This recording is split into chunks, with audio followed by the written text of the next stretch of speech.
Hello guys, nakatikim na ba kayo ng tortang corned beef? Nakasubok na ba kayo nito magluto? Ngayon magluluto tayo ng tortang corned beef. Ito. Buha tayo ng isang yung medyo malaking lata ng corned beef. Lagay na natin. Argentina yung ginamit natin. Pero kung gusto nyo medyo mura lang, pwede rin Lucky 7 or yung Bingo na corned beef. Tapos, yung gagamitin ng ingredients, maglagay tayo ng 2 itlog.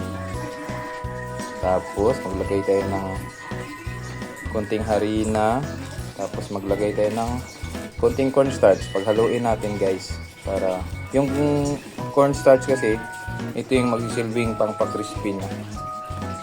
Yung harina din, ito yung magsisilbing pang-paband ng bawat himay ng corned beef. Tapos, lagyan natin ng pamintang pulbos. Let's start. So guys, maglagay tayo ng itong malaking serving spoon, yung mga 2 kutsara. Gawin natin sa pasta. 4 na kutsara yung ulas nito guys. Tapos, harina to. Tapos, maglagay din tayo ng ganun din karaming cornstarch. Ito yung magsilbing ng pampakrispy sa ating corned beef.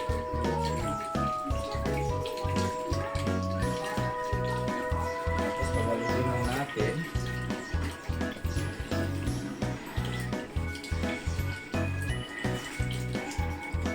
Lagyan na ito kanina ng paluntang corned beef.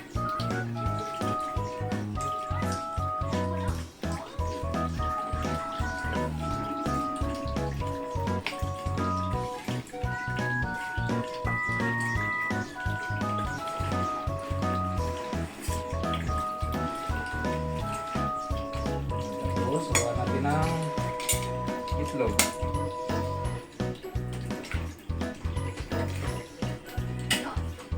Pwede rin isa, pwede rin 2. Option na lang.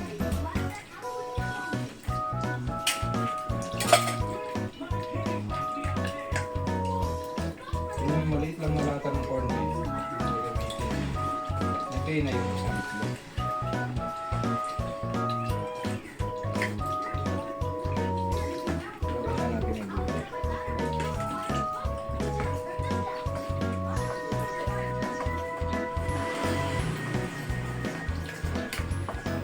Hindi na tayo naglagay ng mga pampalasa o pampahalat kasi yung corned beef natin medyo masarap na rin yan.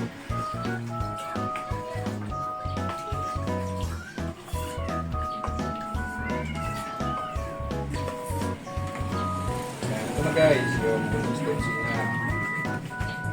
Ito na yung kalat.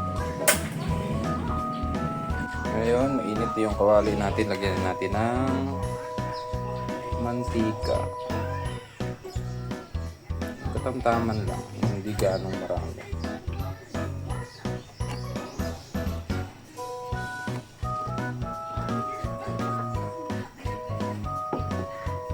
Hintayin na natin na uminit yung mantika, saka natin isalang.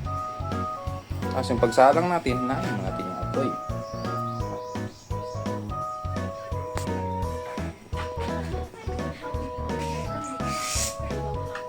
Ito guys, kung gusto nyo medyo tipid yung gastos nyo sa ulam o corned beef na torta, kasi kung bili tayo ng 1 kilong manok, 200 na kagad or 220. Tapos kung baboy naman, nasa around 400 na o 380. Ganun. Ito, kung medyo nagtitipid, ito na yung gawin nyo. Kasi kung sardinas na naman araw-araw din, hindi nakakasawa din. Hinaan ko lang yung apoy. Tapos magsalang na tayo.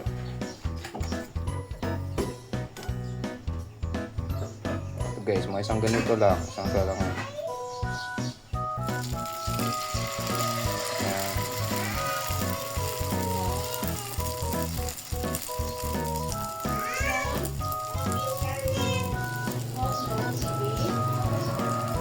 Try mo natin isang salak lang.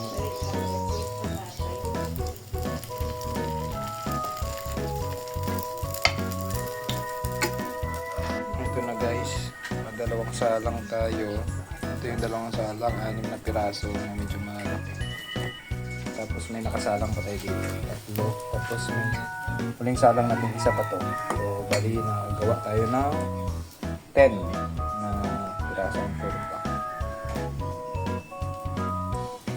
Ito po yung crispy outside, tapos medyo malambot sa gitna.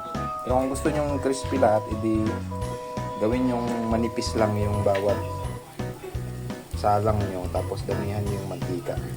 Tapos dagdagan nyo pa yung cornstarch ng konti para crispy.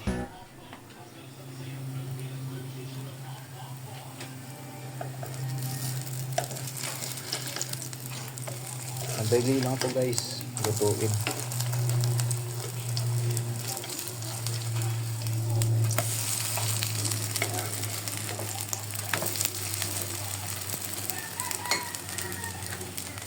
Ito na guys, nakagawa na tayo ng bali 10 piraso ng torta. Pwede nyo itong sausaw sa suka or kaya sa ketchup. Ito na yung finished product natin. Let's eat! Ito na guys, nakagawa na tayo ng bali 10 piraso ng torta. Pwede nyo itong sausaw sa suka or kaya sa ketchup. Ito na yung finished product natin. Let's eat!